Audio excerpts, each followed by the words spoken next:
O caminho do golpe foi dado pelo mensalão, porque você tinha, desde 2005, a mídia em peso, aí tentando derrubar o Lula, liderados pela Veja, do Roberto Tivita, que trouxe o padrão Murdoch para o Brasil, né?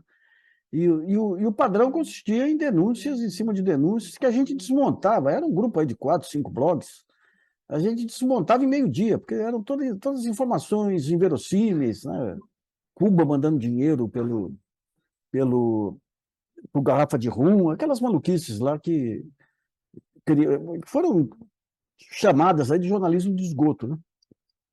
Quando vem o mensalão, cria-se a mesma circunstância da CPI da última hora com Getúlio. Com Getúlio é a mesma coisa, a imprensa falando em mar de lama, tudo, nada pegava. Daí eles tentam a CPI da última hora para provar que teve benefícios para a última hora, e os getulistas concordam, porque iriam provar que os benefícios para os outros jornais foram maiores. Então a CPI gerava notícia todo dia, mas o controle da narrativa era um dos grandes veículos. Então ali começou efetivamente a queda do Getúlio, né? O mensalão foi a mesma coisa. Até o mensalão você tinha essas denúncias inverossímeis aí que não passavam em teste de verossimilhança. E quando vem o mensalão, você tem aí um acordo, o início da politização, da partidarização. Eu nem diria partidarização, é politização mesmo do judiciário, do Ministério Público, com a parceria Joaquim Barbosa, Antônio Fernando de Souza e depois o Roberto Gurgel. Então, ali você tem uma forçação de barra aí que vai alimentando a imprensa e criando um dos princípios aí do fim das democracias, que é você buscar a destruição total do inimigo, né? No caso, o PT. E ali foi o maior blefe da história, porque foi montado em cima de quer dizer, surge, digamos, a partir de uma armação da revista Veja com dois arapongas aí que grampearam um funcionário menor dos Correios, né? Era um grupo que queria dominar os negócios dos Correios. E os Correios estavam entregues a Roberto Jefferson. Então, eles acertam com o diretor da Veja gravar um grampo, um suborno qualquer lá. Era um suborno de R$ 5.000, para você ter uma ideia.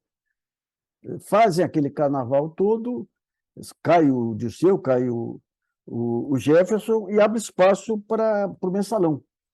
E o mensalão foi inteirinho, feito em cima de uma farsa mesmo, que é o tal do desvio de 15 milhões, de 75 milhões de reais da Visanet. É uma informação falsa. Por que falsa? Primeiro, porque a Visanet não era uma empresa pública, era uma empresa que tinha 5 sócios. E segundo, que o dinheiro foi integralmente gasto em publicidade. Na época, eu conversei com o diretor do Banco do Brasil, para poder lançar como despesa, eles tinham que provar que o dinheiro foi aplicado na, na, na promoção do cartão lá. E contrataram um escritório de advocacia aqui de São Paulo que comprovou tudo. Só não comprovou 2 milhões, ou seja, para 2 milhões não tinha fotografias do evento. Daí eles tentaram encontrar corrupção nos bônus de veiculação, porque eles achavam que o dinheiro tinha ido para o Marcos Valério. Daí descobriram que quem pagava bônus de veiculação eram os veículos, então eles iam criminalizar os veículos. E nesse ínterim, a Polícia Federal faz uma auditoria lá e constata que o dinheiro foi gasto efetivamente. E o Joaquim Barbosa mantém sigilo sobre esse relatório. Não deixava os advogados do PT terem acesso a esse relatório. E eu não sei por que razão os advogados do PT não foram buscar o relatório do escritório de advocacia. Então, digamos, ali você. Mas daí o que acontece? Ali você tem uma exploração violenta do ódio, do denuncismo. Num certo momento, eles acham que o recurso que ia para o Marcos Valério era do Daniel Dantas. Daí o Antônio Fernando de Souza tira o Daniel Dantas da parada, coloca a Visanet e se aposenta logo depois e o escritório dele ganha inúmeros contratos aí da Brasil Telecom do Daniel Dantas. E a imprensa inteira escondendo tudo isso, porque a intenção política já era nítida. Daí vem a crise de 2008 e o Lula se sai muito bem da crise. E daí cria uma sensação de onipotência. A intuição dele, né, seria... Ou seja, em vez de usar como aprendizado o que foi o mensalão, ele acha que a intuição dele resolveria tudo. E daí, mano, o PT, o governo Dilma depois, mantém total descuido em relação a uma indicação de Procurador-Geral da República, em relação à indicação de ministros do Supremo, né? Quando vem a Lava Jato, eu até gozado, né? Bem no começo da Lava Jato, eu até mandei uma mensagem para o Franklin, falei, Franklin, você vai derrubar o governo. Se vocês não agirem, nos primeiros meses já ficava nítido a questão da cooperação com os Estados Unidos. Mas é interessante que os cientistas políticos aqui eles só aceitam depois que vira livro. Quando a gente começou a apontar essas ligações, vinham os caras, não, teoria conspiratória, mas estava desde o início, já estava nítido aí que você tinha essa participação. E é interessante, né, para você ver o despreparo do PT. Numa das Wikileaks aí, tinha um telegrama do embaixador, 2010, do embaixador dos Estados Unidos ao Departamento de Estado, chamando a atenção que o Serra, que já era governador, ele tinha muito interesse em se aproximar do DHS. O DHS é o Gabinete de Segurança Institucional lá dos Estados Unidos, que concentrou toda a parceria com a Lava Jato.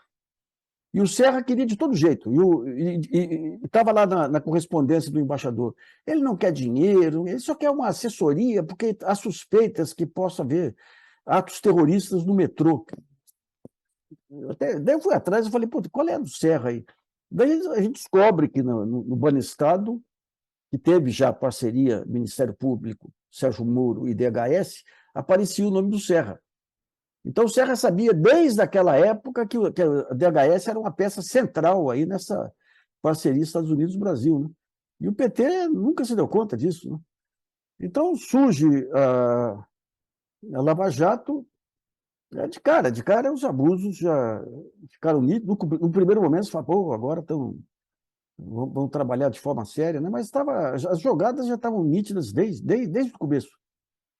Eu tenho uma entrevista com o Luiz Felipe Alencastro, se eu não me engano, na TV Brasil, que eu perguntava, falei, vem cá, você faz parte de grupos aí de cientistas políticos do mundo inteiro, vocês ainda não discutiram essa questão de como que os Estados Unidos estão levando a guerra contra a corrupção, que é um desdobramento da guerra contra as drogas, para questões geopolíticas? Ele falou, ninguém começou a discutir.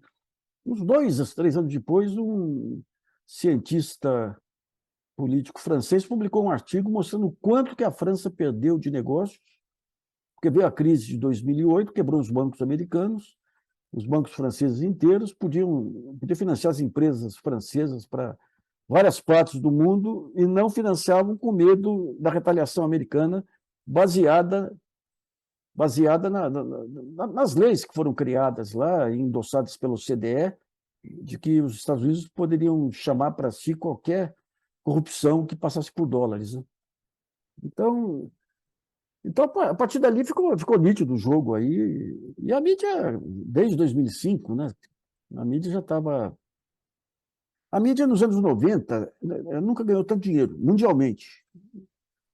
A imprensa escrita ela tinha publicidade nacional, publicidade local, classificados, tanto que no Brasil todos os grupos se endividam, havia uma grande liquidez internacional, os grupos se endividam para expansão.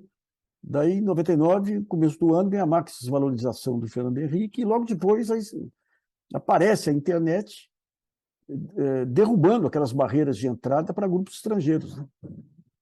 Porque antes, grupo estrangeiro não podia entrar em rádio e televisão porque era concessão. Havia uma legislação que impedia que entrasse também na imprensa escrita. E imprensa escrita é um baita investimento em máquina, equipamento, pessoal, hábito de leitura consolidado. E daí surge a internet colocando em xeque todo o modelo de negócio da mídia tradicional. E daí você tem duas estratégias montadas. Aí você tem os grupos mais sérios, aí, Financial Times e outros aí, que tentam ir para editoras de livros, para seminários, para E tem o Murdoch, o australiano, que vai para os Estados Unidos, que se alavanca no mercado, consegue recursos no mercado e sai comprando tudo. E com a Fox News ele cria um modelo de participação política. Ou seja, eu quero dominar o Partido Republicano para partir no momento que eu domino politicamente o Partido Republicano, eu estabeleço restrições aí às big techs que estavam vindo aí, já ganhando um crescimento, né?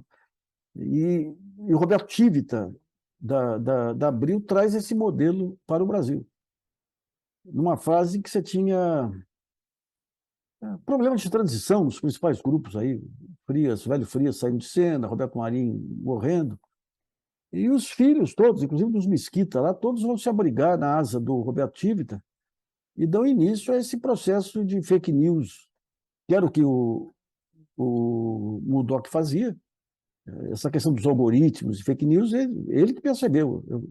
Então, a Fox News é um grande perfil das redes. Eu invento a notícia e jogo nas redes e elas espalham, né? E aqui você tem início esse processo de jornalismo de esgoto que acaba cria uma onda aí contra o PT, tem a primeira fase que o Lula consegue superar, e quando vem a Lava Jato, daí é uma onda que ninguém segurava mais.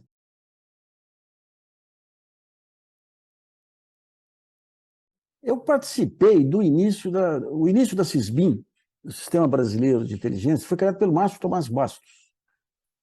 E, e no lançamento, que foi numa Pirinópolis, uma daquelas cidades perto de Brasília, ele pediu que eu fizesse a palestra de abertura, porque eu criticava muito a falta de conhecimento do Ministério Público Federal e da Polícia Federal em relação a crimes financeiros. Eles eram totalmente jejuns. Ele até me pediu, falou, bata bastante para estimular aí a reação deles, né? Só que na época o Ministério Público o procurador-geral era o Cláudio Fonteles, baita procurador-geral, e a Polícia Federal era o Paulo Lacerda, baita delegado, né? Mas o modelo era interessante. Eles se reuniam em salas, criavam esse conceito de força-tarefa, mas sempre sob controle, para impedir abusos individuais, né? Então, no começo da, da Lava Jato, havia a sensação de que poderia ser algo que inclusive pudesse livrar a Dilma das chantagens que já eram feitas pelo mensalão. Mas durou muito pouco tempo, né? Durou muito pouco tempo, quando ficou nítido aí a intenção política. Eu fui o primeiro a publicar o estudo do Sérgio Moro sobre a Operação Mãos Limpas na Itália. Que, aliás, outro dia saiu um livro aí mostrando que o início do fascismo italiano vem com a Operação Mãos Limpas, né? E se você pega no GGN, a gente levantou esse trabalho e ficava nítido ali que o alvo era o Lula. Estava nítido. Você tinha duas coisas ali que mostravam, digamos, a origem comum de todas elas. Primeiro é a destruição da principal liderança.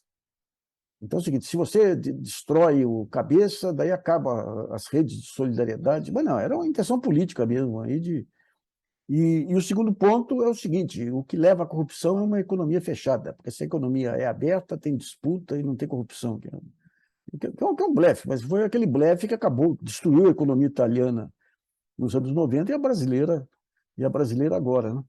Agora, o jogo ficou muito mais nítido quando o, o Janot vai para os Estados Unidos com uma equipe da Lava Jato. Se você pegar artigos que nós fizemos na época lá, a gente alertava, falou, que história que é essa? Pô? Eu tinha um colaborador, André Araújo, que escreveu, falou, que história que é essa?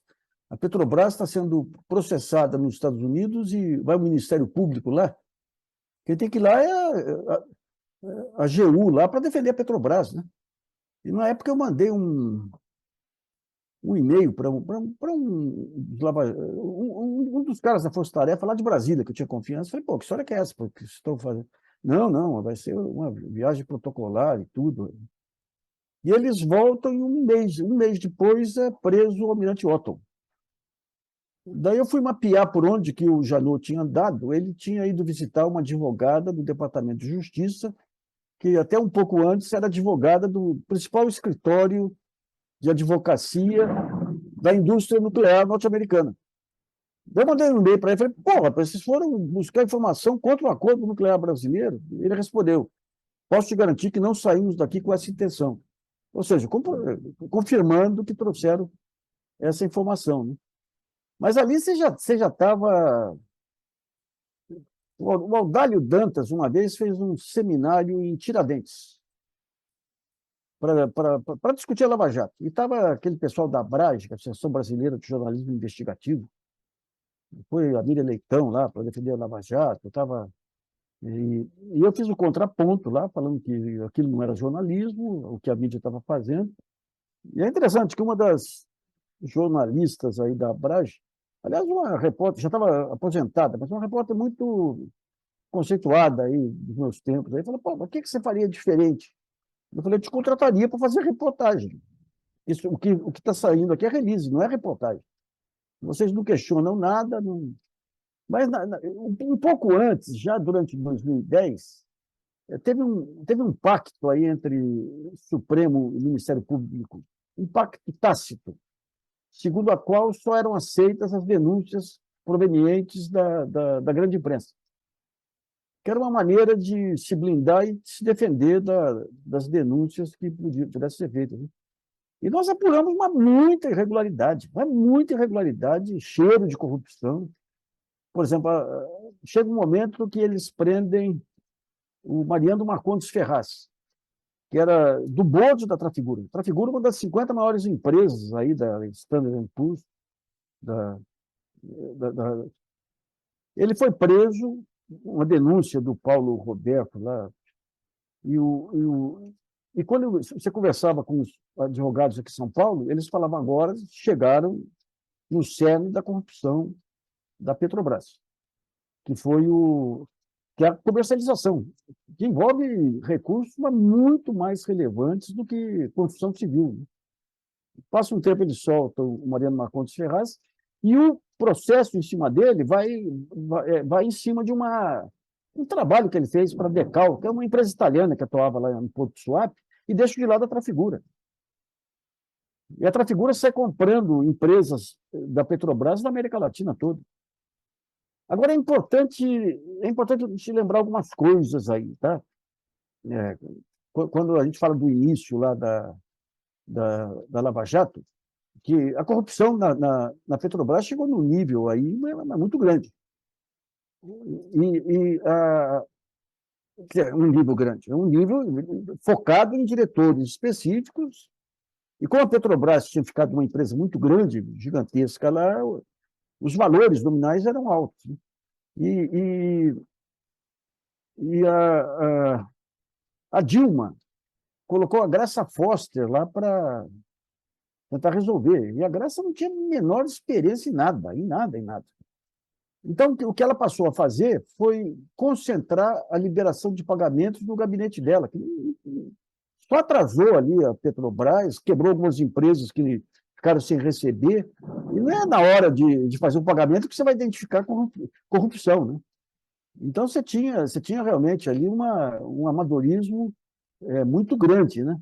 E ela cometeu um outro erro muito complicado lá, que foi a Petrobras tem que fazer um ajuste contábil.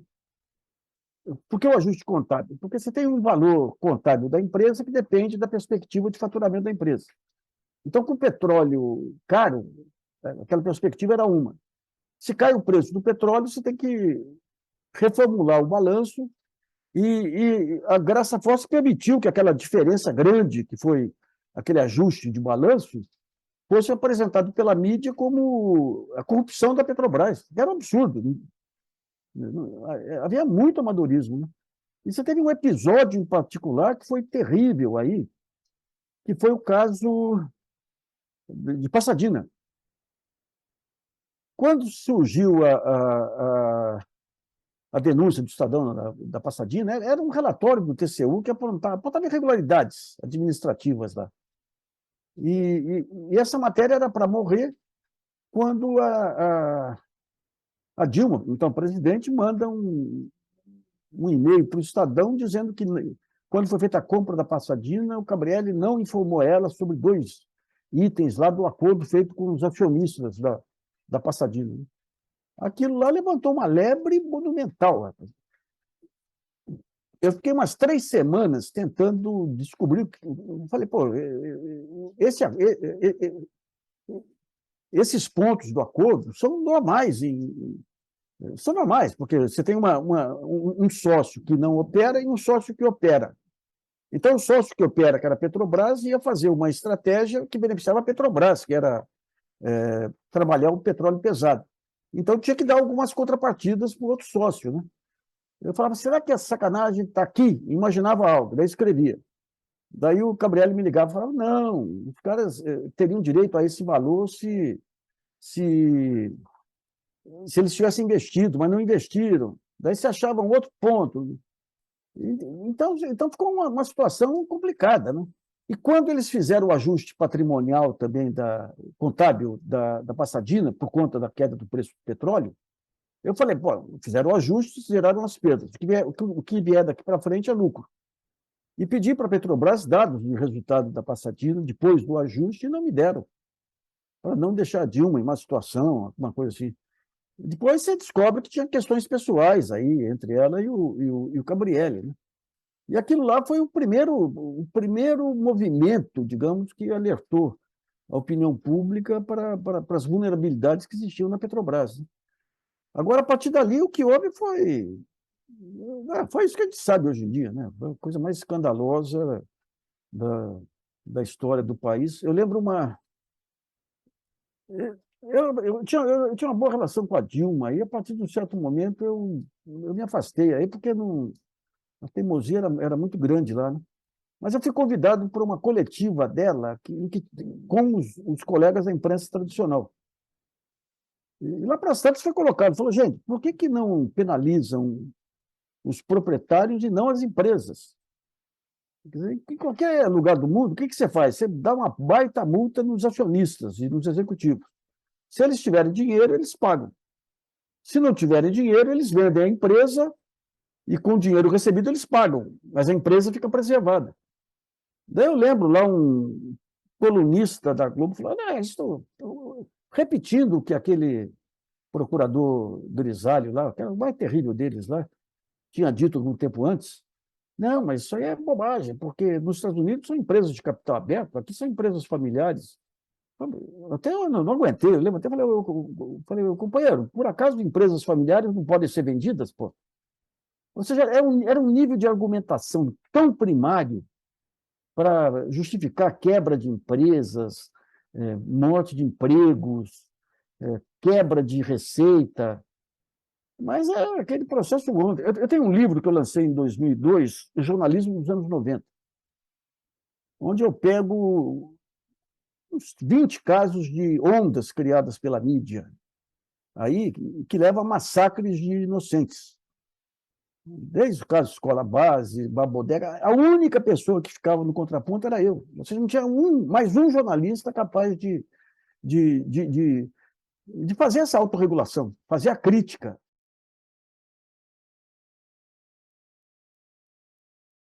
O ponto central é o seguinte, os caras começam a fazer um ataque, você tinha... Olha, eu lembro que em 2012, eu acho, eu tive um almoço com o Paulo Cunha, que era do Grupo Ultra.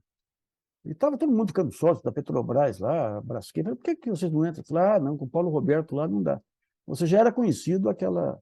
Então, quando você entra a primeira vez, começa a operação tinha um objetivo que nunca tinha sido, até então, enfrentado, que era investigar, digamos, essa alta corrupção. Então, não tinha como ser contra. Você só pode analisar a natureza da empresa, da operação, a partir do momento que você vai vendo como que os caras se comportam. Mas se você pegar, não levou muito tempo para perceber isso. Não levou muito tempo para perceber isso. E é interessante, eu conversava com alguns membros do Supremo, que é gozado também, né? Caras de confiança minha, de confianças também, caras que falavam, não, quando começaram os abusos do Sérgio Moro, falavam, não, ele faz tudo certinho lá, não podemos fazer nada. E hoje está comprovado que não tinha nada certinho, né? E ele já tinha condenações no próprio Supremo por abusos em outras operações. A gente tem dois documentários que nós fizemos, um sobre o Sérgio Moro, um sobre a Lava Jato lá do B. Então, digamos, o início, não tem como, você vai julgar pelo início. Eu não posso julgar, digamos, a primeira semana da Lava Jato pelo que ia acontecer meses depois. Então, você acompanha e vai vendo o comportamento dos procuradores, vai vendo os abusos, e a partir daí você vai reformulando a sua opinião, né? Foi justamente o que ocorreu lá.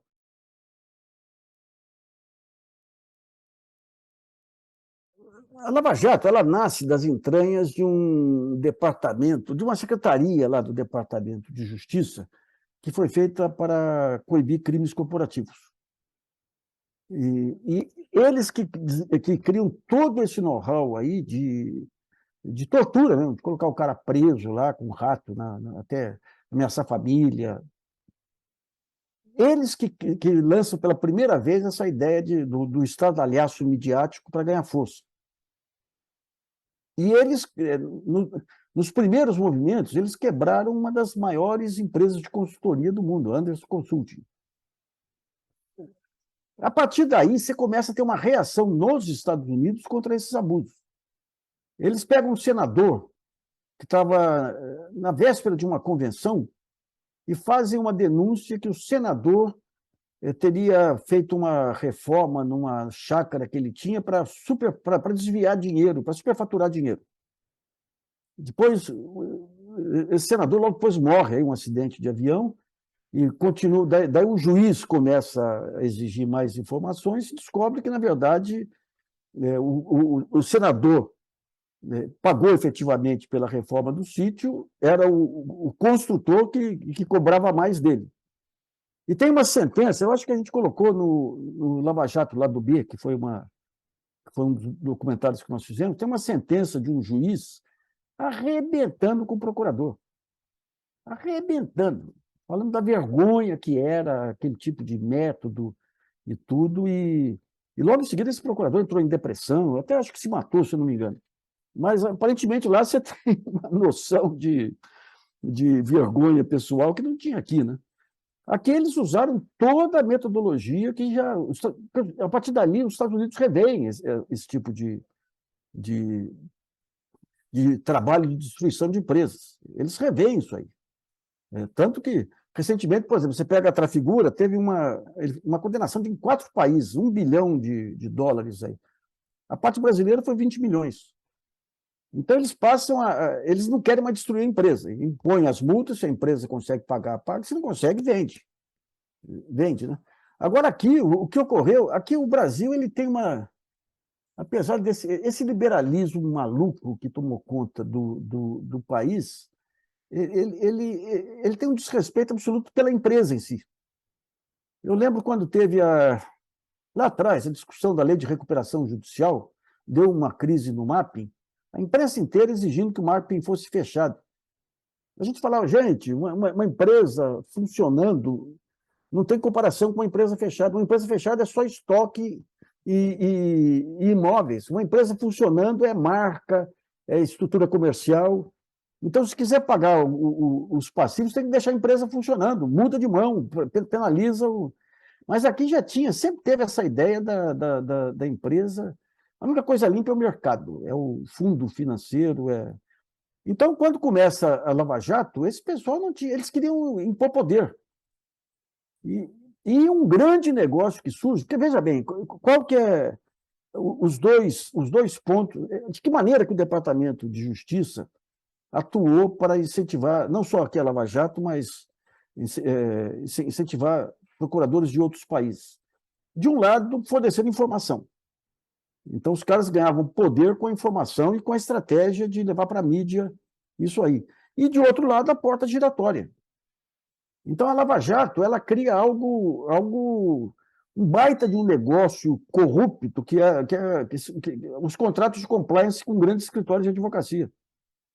Você pega a Petrobras lá, e esses escritórios de advocacia já ligados ao Departamento de Justiça faz tempo, porque, tendo procuradores lá, ex-policiais federais e tudo. E esses escritórios que vinham, por exemplo, você pega uma caso Embraer, os escritórios funcionavam como interventores da Embraer. Você pega a Petrobras, aquela Ellen Grace, que era do Supremo, é contratada para acertar a compliance da Petrobras. Quem é que tinha força para indicar os escritórios? A Lava Jato. A Lava Jato. Você pega hoje o compliance, você pega o Sérgio Etchegoyen, aquele general conspirador aí, montou um escritório de compliance com o Roberto Júnior. Daí você fala, o que eles entendem de compliance? Nada, é lobby na veia. E os procuradores saem para montar escritórios de compliance, ou de reestruturação, como o Sérgio Moro faz quando sai, quando se aposenta também, né? E quando sai do Ministério da Justiça. Né? Você tinha, por exemplo, você tinha o principal parceiro da Lava Jato na Suíça, ele é expulso do Ministério Público lá, e daí monta um escritório de advocacia e vem oferecer serviço no Brasil. Então você tinha, digamos, as duas pontas, fora os ganhos que tinham com palestras e tudo mais, que o Dallagnol é a figura mais expressiva aí, né? Mais as negociações sobre as multas aí, o tal da fundação que o Dallagnol pretendia criar com 2,5 bilhões de reais, que, aliás, a denúncia foi minha na época lá, né? Os acertos aí com advogados, o Cavalhosa, que metade disso seria para garantir aqui as ações dos acionistas brasileiros contra a Petrobras. E o escritório que tinha saído na frente era do Cavalhosa, que, por sua vez, era acionado para pedir o impeachment do Gilmar. Então, você vê o jogo de interesses. Agora, obviamente, isso aí não surge no primeiro momento. No primeiro momento, eles ganham legitimidade entrando em áreas nunca antes navegadas, e depois, com essa legitimidade, sem ter controle, e sem ter fiscalização de mídia e tudo, começam os abusos.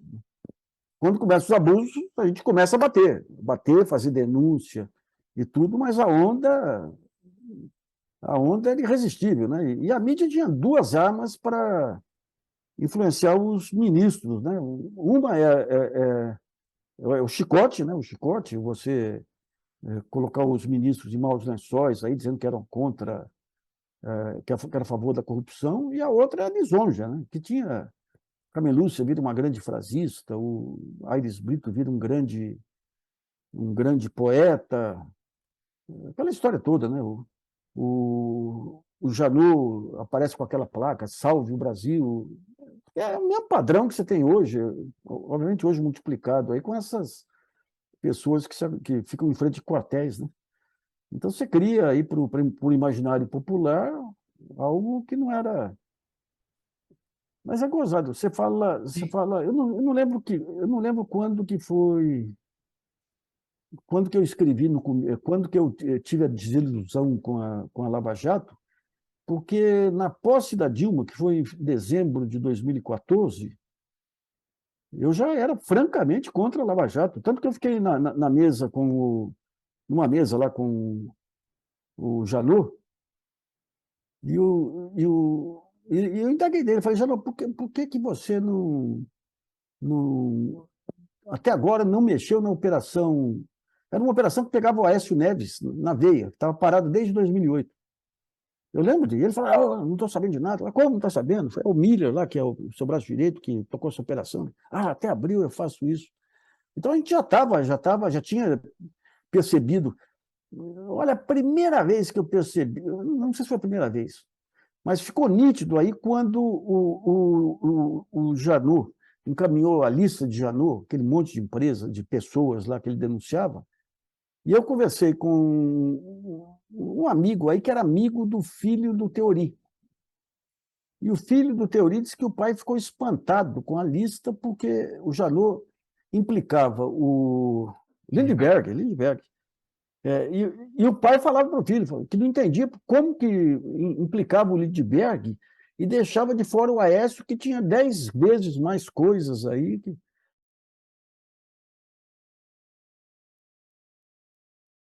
O ponto central foi o antipetismo, né? o antipetismo. A questão de ter pegado no início empresários poderosos passou a sensação dos novos escoteiros aí, dos novos padachins aí contra...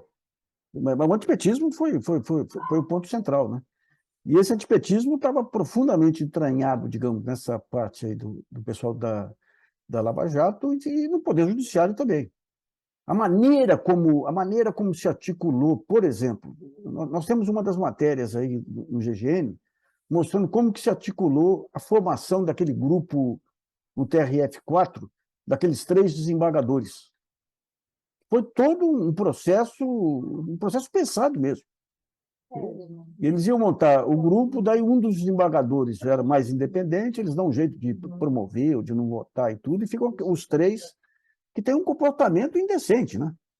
Você vê, quando o Moro condena o Lula, ele dá a condenação, só que para poder enquadrar o Lula como crime, você não podia acusar o Lula de crimes aí depois que ele deixou a presidência. Então, ele puxa para 2009, o início da suposta corrupção. E não levou em conta que você tem uma regra aí que, de acordo com a idade da pessoa, com mais de 70 anos, a partir de um determinado tempo do início da acusação, ele tem a pena reduzida, né? E os 3 desembargadores fizeram uma coisa indecente, né? Que você pega a tal da posologia, que você tem vários crimes, várias acusações, cada qual com vários tipos de penalidade, e eles conseguem juntar tudo e ter o mesmo resultado para os 3 para impedir qualquer apelação que pudesse atrasar a inabilitação do Lula para as eleições, né? E daí você chega em Brasília, aquele é um ministro do STJ lá de Curitiba também.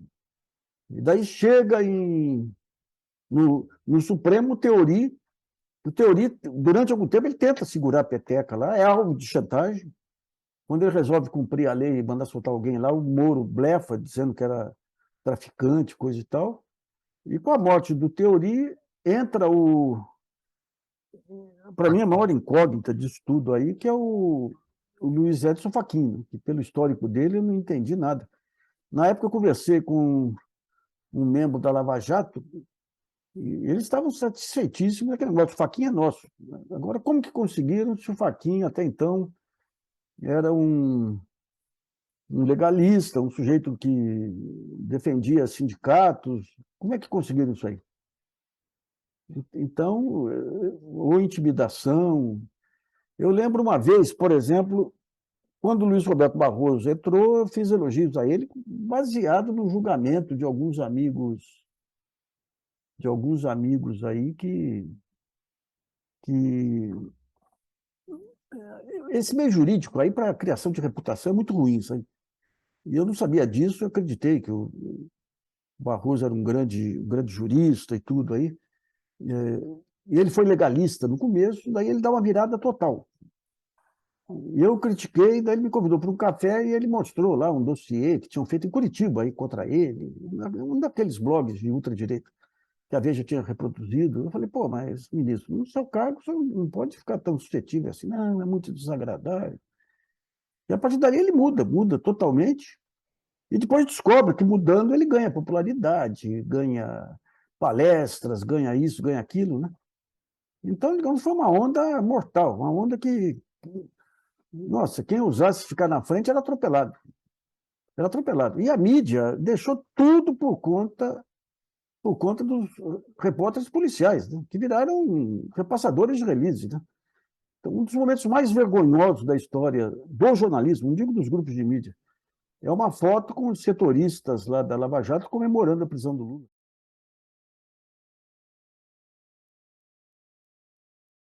Foi vergonhoso, né? Nós tivemos até, durante algum tempo, como é que é o negócio da mídia? Você tem a redação que tem que produzir notícias.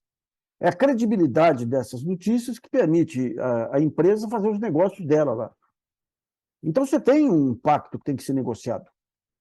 Acontece que, a partir o modelo Roberto Tivita, quando ele traz esse modelo Murdoch dos Estados Unidos, consistia também numa guerra cultural, de afastar qualquer jornalista, eliminar a imagem de cantores, de intelectuais que pudessem representar a esquerda.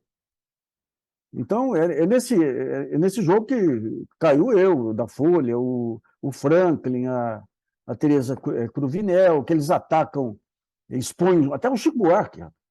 Outro dia eu escrevi mostrando o que era a estratégia e ele me mandou uma gravação emocionado, lá dizendo que agora estava entendendo por que ele foi alvo daqueles ataques, né? Então, digamos, você quebrou a espinha dorsal do jornalista. Você não tinha mais ninguém. Entra uma geração que tinha que. Você tem que ler, você tem que fazer a matéria que o editor exige, não a matéria que você levanta.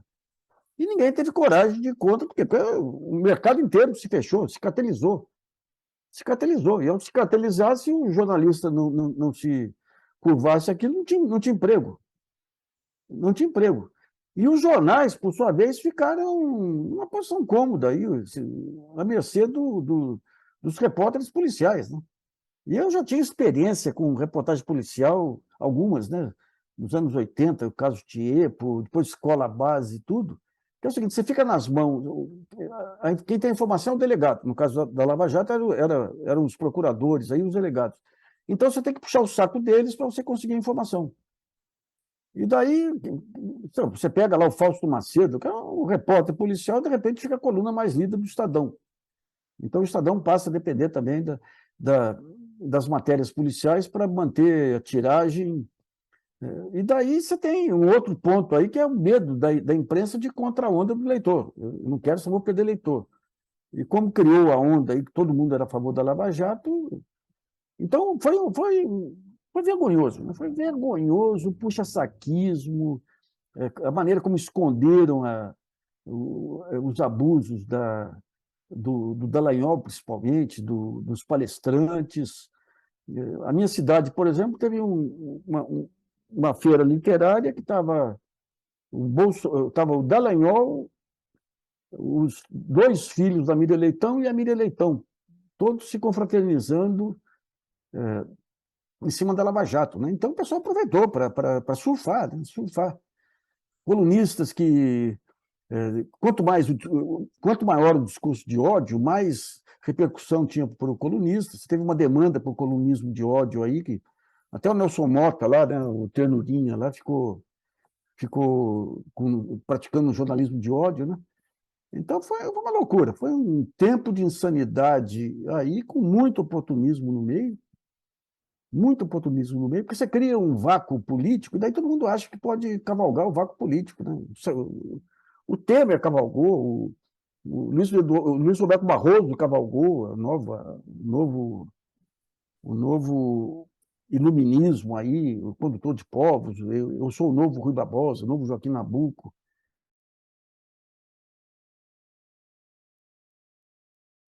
Outro dia chegou aqui, acho que a Folha fez uma entrevista com um escritor italiano que mostra que o fascismo na Itália nasceu com a Operação Mãos Limpas. Então, o que acontece? Você faz um discurso de ódio. O discurso de ódio é fundamentalmente antidemocrático.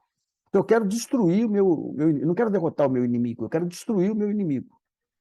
E daí consegue adesão no momento em que você tem um executivo que começa a ficar enfraquecido, você tem as corporações começam a pôr as manguinhas de fora. Daí o Ministério Público já tinha colocado na Procuradoria no mensalão e continua lá na frente. E daí não tem governo não tem estratégia de governo para ir contra. Então, cada corporação quer ocupar o seu espaço e passa a disputar a atenção do público, né? Eu lembro um evento que teve na JUF em 2012, que eu fui convidado para dar uma palestra junto com o Eugênio Butti. O Eugênio falou antes, então não deu para a gente ter o debate. E o Eugênio defendendo que a transmissão dos julgamentos do Supremo era uma forma de abrir as informações, de democratizar as informações. Eu falava, não, é uma forma de deturpar, porque eles vão ganhar uma visibilidade e vão ficar prisioneiros dos donos do teatro, que é a mídia, né? E que foi o que ocorreu em última instância. Quando você pega o Mensalão, o papel da Carmen Lúcia, do Aires Brito e outros, foram comer na mão da mídia, né? Comer na mão da mídia, seja por medo do ataque, seja pela lisonja. Seja pela lisonja, né? Luiz Roberto Barroso, nossa senhora, você pegava ele no Twitter aí, parecia uma libélula, né? Nossa senhora, é novo iluminismo, inventava estatísticas aí, manipulou estatísticas sobre a revisão pelo Supremo das apelações e tudo.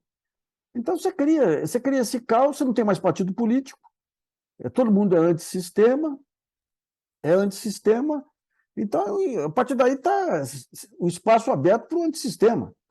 E quem que é o antissistema por excelência? É o fascismo. O fascismo já tem um discurso que as únicas instituições que têm valor são a família, a pátria, uma coisa... e o ódio ao inimigo. Então, digamos, o fascismo brasileiro, o Bolsonaro é filho direto da Lava Jato. E a destabilização, você pega o PSDB, o início de todo o processo de destabilização, que já vinha com a Lava Jato, foi o Aécio Neves questionando o resultado das urnas.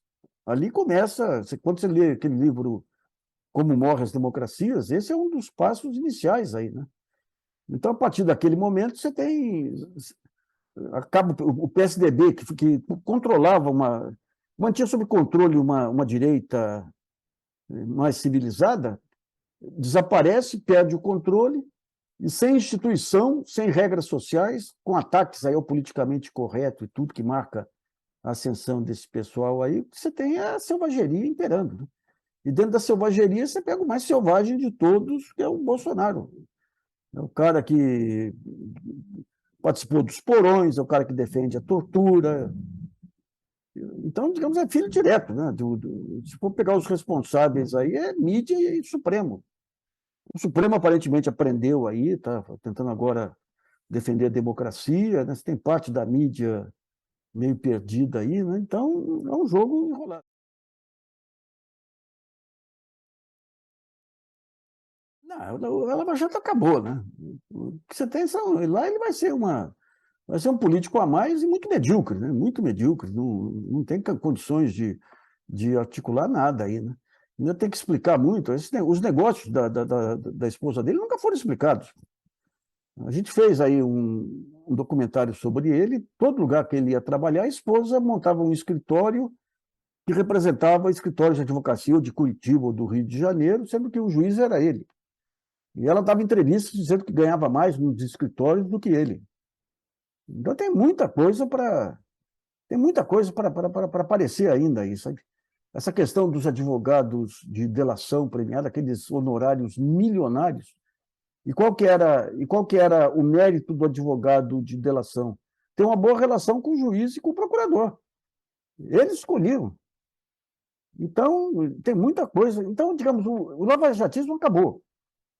Você tem uma ultradireita agora, que eu acho que vai ser esvaziada a liderança do Bolsonaro, e o que você vai ser a volta a volta não, o fortalecimento do grande fantasma aí, que é a intervenção militar, né? Quando você cata, digamos, essas questões todas aí de acampamento em volta de quartel, as informações é que grande parte é da família militar, né?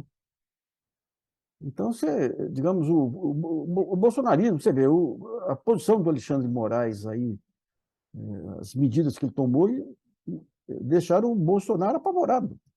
O Bolsonaro hoje é um cara que não dorme aí com medo de ser preso. Então, isso não serve para uma liderança de ultradireita, né? Então, você vai ter, de alguma forma, parte, digamos, dessa direita vai se acomodar aí. Você pega aqui o Tarcísio, aqui em São Paulo, já está se compondo com o Kassab para poder ganhar a governabilidade. Ou seja, o bolsonarismo sem a caneta de presidente não é nada. Não é nada, é isso, é o filho. Daqui a pouco vão aparecer os negócios dos filhos, aí vão aparecer, devem ter negócios grandes, né? Quando era um baixo clero, já roubavam no do salário aí dos funcionários, né? Você imagina com o poder de caneta do presidente da República, né? Então, acho que o lavajatismo acaba. O que acontece? A mídia alimenta redes aí que começam em cima da Lava Jato. A mídia soltava um fake news aí e as redes replicavam. E essas redes foram apropriadas pelos Bolsonaro e pela ultradireita. E hoje essas redes consideram a mídia o maior inimigo deles. Então você vê a ironia que é quando... E o Supremo é a mesma coisa, né? O que é a cegueira e a ignorância política, né? Você pega o Gilmar, que é polêmico, mas é o mais preparado, o cara que melhor conhece as entranhas do poder, ele jogou no impeachment, um monte de coisa, mas quando ele percebeu o que vinha pela frente, ele pulou fora lá atrás. Agora, os aqueles que vivem de marketing aí da Globo News, que nem o Barroso, enfiaram o pé na lama até lá na frente, né?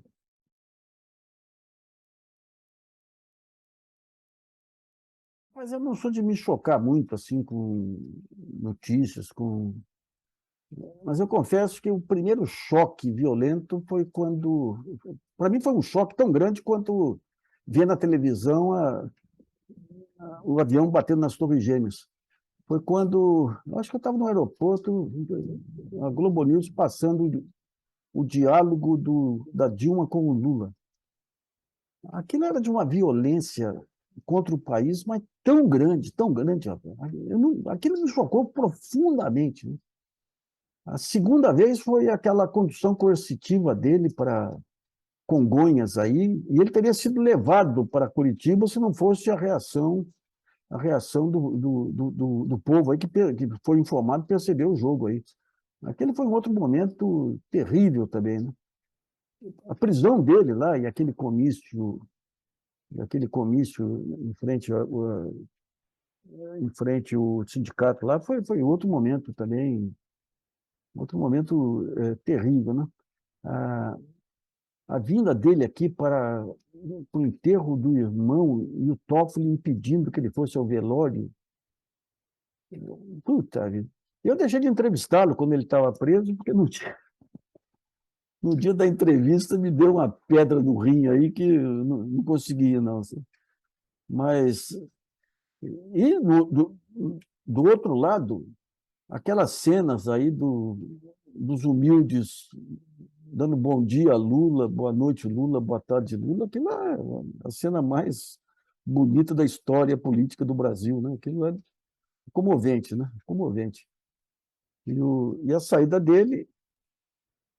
O Lula é o seguinte, até outro dia eu falei, o jornalista não tem que se deslumbrar com... Mas a trajetória do Lula, nem sei como é que ele vai sair aí.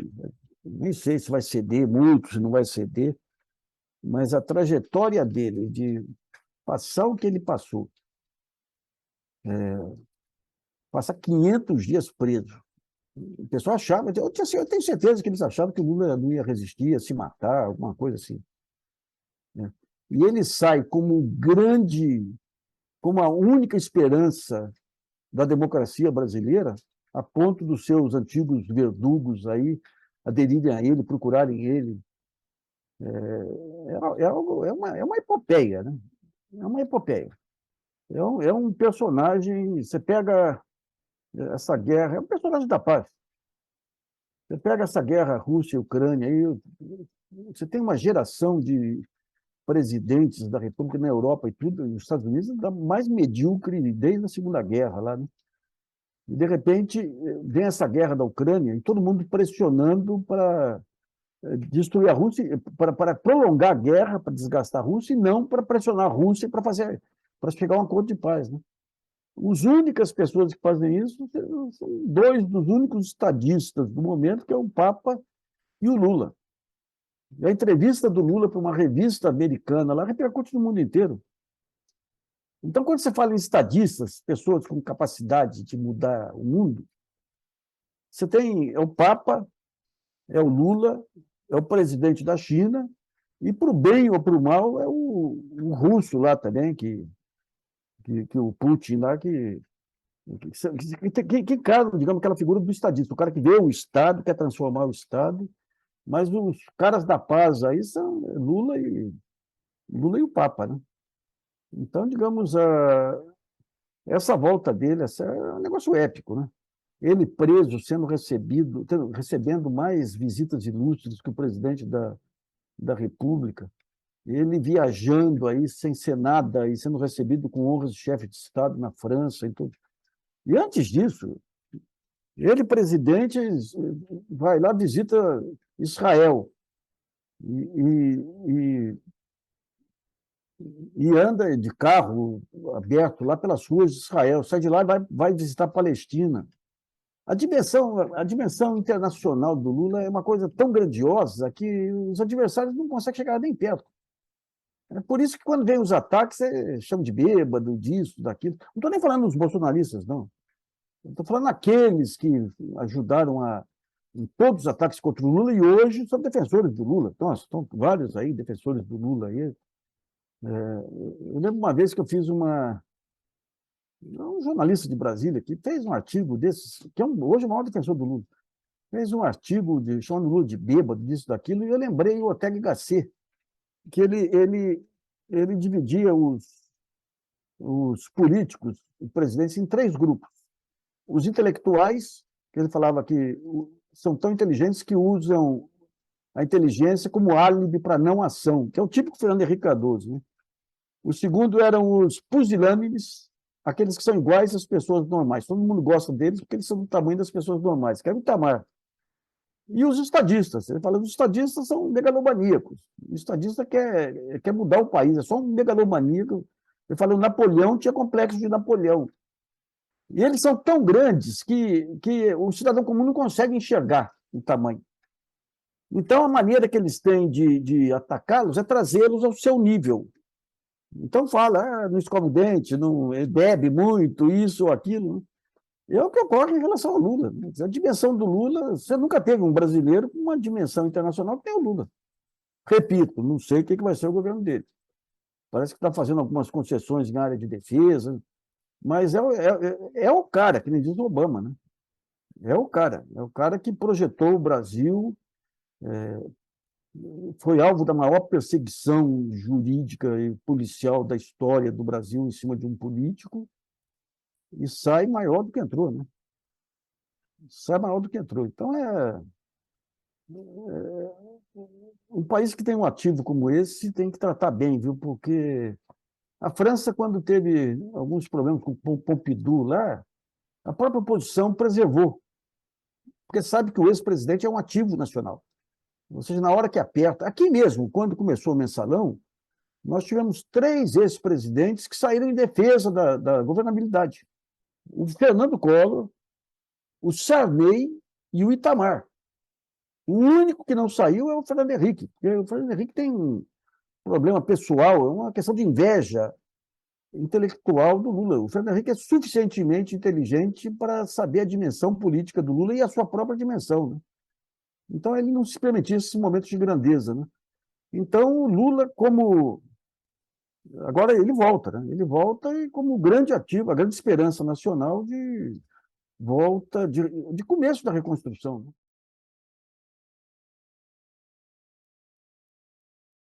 Gozado, né? A Polícia Federal, lá para as tantas, você tinha o Paulo Lacerda como grande nome lá. E lá para as tantas, o Paulo Lacerda, na ABIN, houve um blefe do Gilmar Mendes em cima do Lula, falando que a ABIN estava grampeando. Não tinha um pingo de verdade. Tinha grampeado ele naquela conversa com o Demóstenes, um grampo sem áudio. Né? E o Lula embarcou no blefe e tirou o Paulo Lacerda. Eu lembro que a gente estava numa guerra aí em relação a Daniel Dantas e tudo. Até a Dilma e o Tasso Genro me ligaram lá. A gente era em 3 ou 4 blogs que faziam essa guerra, para dizer que nada ia mudar. A Dilma, na última entrevista que ela me deu entrevista para o Canal Brasil, um pouco antes de deixar... Já estava empichada, já, para a TV Brasil. E ela me falou, depois da entrevista, falou, olha, quando caiu o Paulo Lacerda, o Márcio Tomás Basso ligou para mim e falou: fala para o Lula não fazer isso, porque se sair o Paulo Lacerda vai desmanchar a Polícia Federal. E a Polícia Federal, quer dizer, hoje tem grupos aí para todo lado, mas tem um pessoal sério lá. Tem um pessoal sério, um pessoal profissional lá que pode ser mobilizado. Por exemplo, você tem um cara que era superintendente do Rio de Janeiro e foi tirado pelo Bolsonaro porque estava fiscalizando o porto de Itaguaí, que era a porta de entrada do contrabando de armas. Tem gente do sindicato lá, tem gente séria na Polícia Federal. A questão vai ser recompor, digamos, a meritocracia lá, e impedir o uso das operações para fins políticos. Você pega esse delegado Saraiva, lá do Amazonas, fez um bom trabalho lá em relação ao Ricardo Salles, e foi demitido, tudo, mas ele passou a usar investigações da polícia na sua campanha eleitoral. Então não pode, vão ter que estabelecer regras muito firmes aí em relação à polícia, em relação às Forças Armadas, para trazer de volta o Ministério Público. A Lava Jato destruiu o Ministério Público sem necessidade de ajuda externa, né? Mas tem muita gente boa no Ministério Público, aí, em outras áreas. O problema é que, como a imprensa teve uma parceria com a área criminal desde os anos 90, a área criminal alimentava de manchetes, antes da Lava Jato mesmo. Então, foi a ala que ganhou mais expressão. Mas tem um pessoal muito bom na área de direitos humanos, de defesa dos indígenas, tudo, que tem que ser recuperado, né? Você tem algumas instituições que tiveram um papel, o Ministério Público do Trabalho, aí, a Defensoria e tudo, né? Mas vai precisar, eu acho que isso vai ter um grande fantasma para consolidar o apoio ao Lula, que é o receio da volta da ultradireita, né? Da ultradireita. Mas você vai ter que ter, por exemplo, o Ministério Público tem uma discussão sobre a lista tríplice. Não pode, o presidente não pode, de jeito nenhum, escolher o primeiro da lista tríplice pelo fato de ser o primeiro. Foi o grande erro do Lula, porque jogou nas mãos da corporação escolher o procurador-geral. Mas, por outro lado, se você não tem a lista tríplice, você pode criar soluções falsas aí para o. Então, você pode ter um mix aí de manter uma lista tríplice, ou aumenta até, e dar liberdade para o presidente escolher, sem essa visão sindicalista de escolher o primeiro da lista, né? Então, o Ministério Público, a gente vai ter que recuperar a garra do Ministério Público depois da desmoralização que foi a Lava Jato, né? Quando você pega o Supremo você tem algumas figuras lá que são deploráveis lá, né? Mas, digamos, o Supremo como instituição deu pleno apoio aí ao Alexandre de Moraes numa guerra pesada aí que o Alexandre de Moraes encarou, né? Então, eu tenho a impressão que, passado esse risco à democracia, o Supremo pare de atuação política, aí, como ele fez aí desde 2008, né? Esses são os poderes mais enrolados aí, né? Tem que ter uma mudança no Conselho Nacional do Ministério Público. As formas de autocontrole não funcionaram nesse período, e muito não funcionaram em função digamos, da opinião pública estimulada pela mídia aí também, né? O judiciário é um problema sério. Você pega aqui em São Paulo, as decisões do Supremo não servem de parâmetro aqui para o Tribunal de Justiça de São Paulo. O Supremo toma uma decisão que deveria virar padrão para todos os tribunais, São Paulo não segue, né? Em suma, tem um grande caminho pela frente aí, e é importante que o Lula se dedique mais porque o Lula, o que a gente estava vendo era o Lula passando para o Alckmin, digamos, o dia a dia, e sendo um personagem mundial, porque o Lula hoje é a referência mundial na luta contra o fascismo aí, né? Mas ele precisa, dessa fase inicial aí, dar mais atenção aqui à transição. Não pode abdicar da indicação dele para o Ministério da Defesa, Ministério da Fazenda, hoje, que nós estamos falando hoje, aparentemente já está consolidado com a Haddad, né? E, especialmente, a grande saída vai ser o aprofundamento da democracia participativa, que ele já está falando com parcerias com estados, municípios, com associações, com movimentos sociais, né?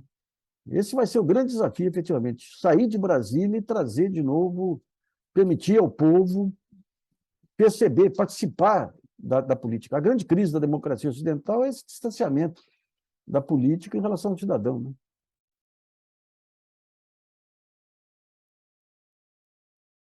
A tragédia, mas que expôs as vísceras de um país muito ruim. Aquela visão meio idealista que a gente tinha do país foi por água abaixo, né?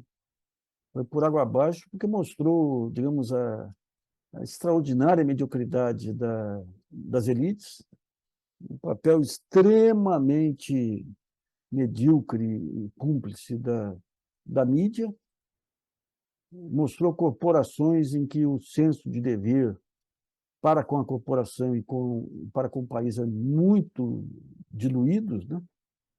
Muito diluído, e, ao mesmo tempo, matou a chance do Brasil ter alguma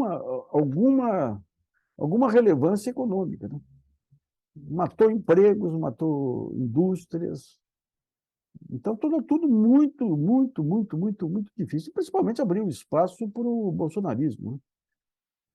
A gente está fazendo um documentário sobre como que o Brasil chegou onde chegou, e tem vários jornalistas, diretores de redação ouvidos, e todos eles condenando a Lava Jato e a cobertura da Lava Jato. Agora, aquele negócio, né? A justiça tardia não é justiça, né? Chega com um atraso enorme, mas mostrou que o caráter institucional brasileiro é muito ruim.